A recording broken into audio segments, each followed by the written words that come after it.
खफा होना, खफा होना मना लेना, ये सदियों से रवायत है, मोहब्बत की इलामत है। गिले शिकवे करो मुझसे, तुम्हें इसकी इजाजत है, मगर ये याद रखना तुम, कभी ऐसा भी होता है, हवाएं रुख बदलती हैं, खज़ाएं लौट आती हैं, खताएं हो ही जाती हैं, खता होना भी मुमकिन है, खफा होना भी मुमकिन है, मगर यूं हाथ से दामन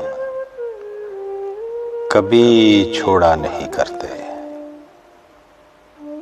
हमेशा याद रखना कि ताल्लुक टूट जाने से कभी टूटा नहीं करते। खफा होना, मना लेना, ये सदियों से रवायत है।